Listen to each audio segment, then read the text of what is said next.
waldaan keenya egaa waldaan amantoota Oromoo Finfinnee waggaa 34 fuuldura dhalatte waldooti magaalaa kana keessaa dhibanii utuu hin taane waldaa afaan Oromootiin tajaajila wangeelaa hojjetu magaalaa kana keessa hin turre.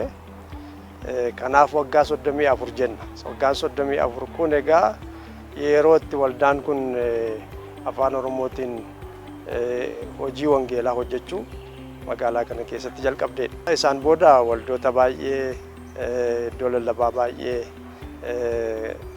wajjin hojjetteetti. Isaan keessaa 10 kan ta'an gara waldaatti guddatanii waldaa mataa isaanii danda'an ta'anii isaanis hojii babal'isuu mootummaa Waaqayyoo bakka garaa garaatti hojjechaa jiru. Waldaan 10 waldaatti ta'anii guddataniiru jechuudha. Tolee Waaqayyoof galanna ta'u waldaan keenya waldaan amantoota Oromoo Finfinnee hundeeffama ishee irraa kaaftee amantoota miseensota ishee sooruun cinatti iddoo lallabaa hedduu hundeessuudhaan baay'ee isaanii gara waldaatti guddisuudhaan baay'ee isaanii immoo ammayyuu waliin hojjechuudhaan akkasumas iddoo lallabaa haaraa hundeessuudhaan wangeela mootummaa Waaqayyoo bal'isuu keessatti gahee ishee gumaachaa jirti.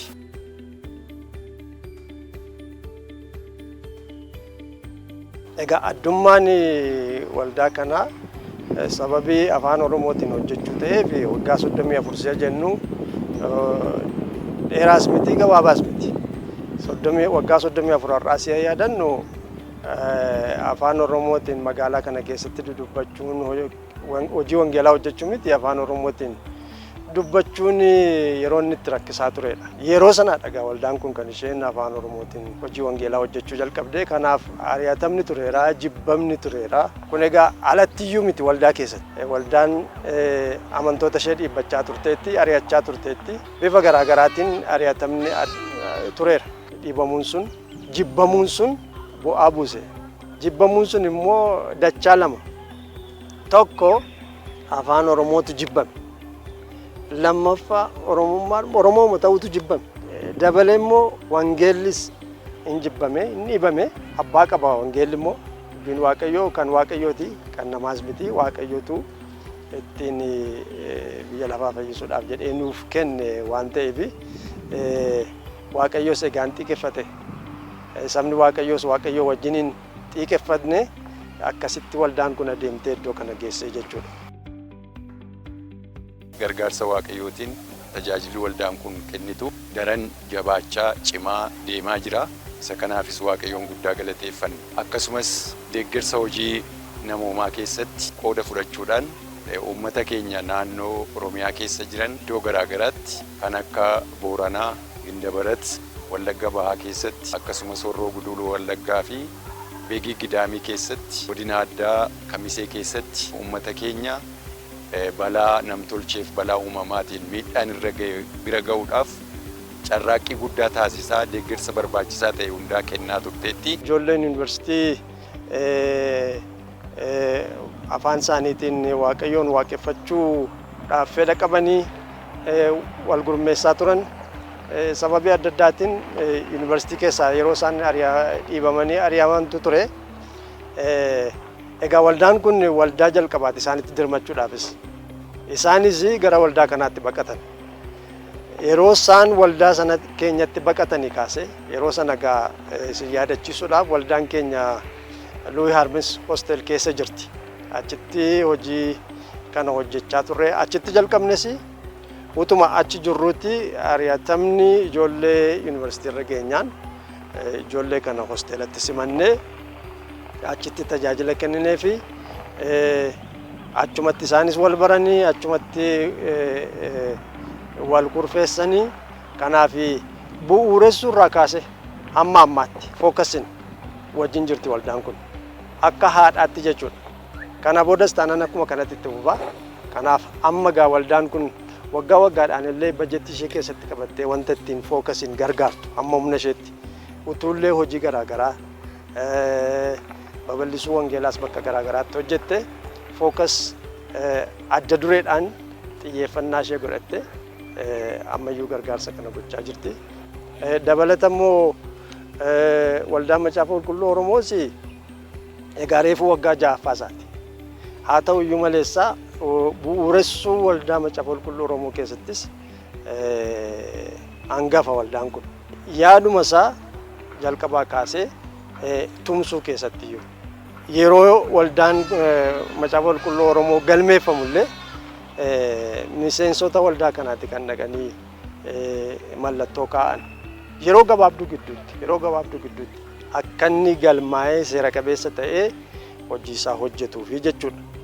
Isa duwwaa miti waajjira waldaa keessaa waajjira kennuufiidhaan wanta waajjira sanaaf barbaachisu qopheessuudhaan kennuudhaan hojiin kun akka inni lafa qabatu kan taasise waldaa amantoota Oromoo Finfinneeti.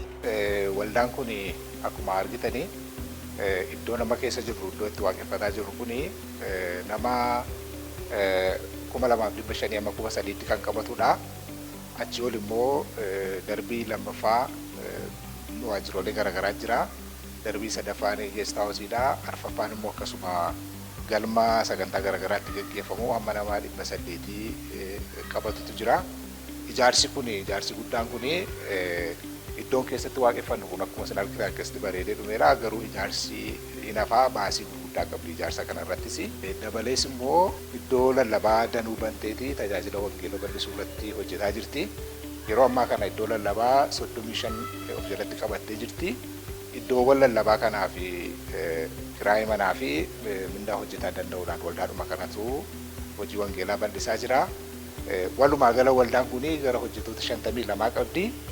Baasii isheen ji'aa fi mindaadhaaf baasus gara 600 oliitu ji'aan mindaan hojjettootaa ba'a. Kanaaf baasii garaagaraa sababii qabduu fi ijaarsa kana fakkaatu ijaarrattee waldaan kun teessuma manichaa wajjin deemu hamma ammaatti hin bitanne. Teessuma mana kanaa wajjin deemu waldaan bitachuu dadhabdee utuu hin taane xiyyeeffannaan ishee inni guddaan hojii bal'isuu wangeelaa irratti sababii xiyyeeffattee jirtuuf barcuma kana hin bitatin jirti. Egaa akkuma hangafoonni koo kaasuu yaalanii waldaan keenya gamoo bareedaa akkasii ijaarrattee teessumni irra taa'amu immoo egaa pilaastikiidha. Kun immoo egaa mudannoo garaagaraallee namooti qaban jiru waldaa keessatti irra taa'anii fudhatee kan kufee lafti isaa seeraamikii waan ta'eef akkasumallee salphaatti immoo wanta cabuu danda'udha.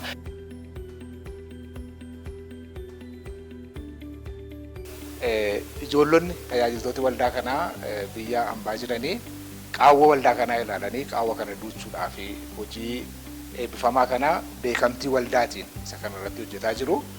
Kanaaf namooti biyya garaagaraa jirtan haalli kun isiniif mijate hojii eebbifamaa hojii seena qabeessa waldaan kun hojjettu keessatti akka qooda fudhattan gamanumaan isin affeera. Teessuma waldaa kanaa wajjin deemu. Waldaan kun uummata Oromoo kan bakka buutu afaan Oromoo magaalaa Finfinnee keessatti waldaa jalqabaaf waaqeffannaa jalqabdee akkuma taate akkasumallee Oromoota biyya alaa jiraniif biyya keessa jiraniif illee iddoo baqaa fi iddoo isaan akka imbaasii isaaniitti ilaalan waan taateef waldaan kun hojii ijaarsa waldaa jalqabdee jirtu daran jabeessitee xumuruudhaaf hirmaannaa guddaa gochaa jirti. Isa kana keessatti michooti keenya akkasumas maatiin waldaa keenyaa fi firooti waldaa keenyaa tokkummaan waldoota Oromoo addunyaas qooda fudhachaa turanii ammas bittaa waldaa kanaaf marcuma teessuma barbaachisu keessatti sagantaan qophaa'aa jira. Gara fuulduraatti sagantaa kana irrattis qaamoti amma maqaa dhahe hundinuu dammaqinaan akka hirmaattan isin yaadachiifna. Inni kun caamsaa 23 galgala keessaa yeroo 8tti kan geggeeffamu ta'a. Isa kana keessatti itti gaafatama Waaqayyo nutti kennee bahuudhaaf hundumti keenya dammaqinaan haa hirmaannu. Waaqayyo hunduma keessanii wajjiniin haa ta'u. Gaafa caamsaa 23 galgala ijoolleenumti miseensa waldaa kanaa ta'an namooti biyya ala jiranii akkamittiin waldaa keenyaa fi teessuma binna jedhanii laayivii waldaa kanaa fi galii walitti qabuudhaaf sagantaa guddaa qopheessaniiti kan isaan jiranii. Namoonni iddoo garaagaraa jirru amantoonni waldaa kana keessa jirrullee firoota keenya bakka garaagaraa jiran afeerree sagantaa kanatti hirmaannee teessuma waldaa kanaa wajjiniin deemu imeejii waldaa kanaa kan agarsiisu akka qabaannuuf waltumsuu qabnan jedha. Galatooma.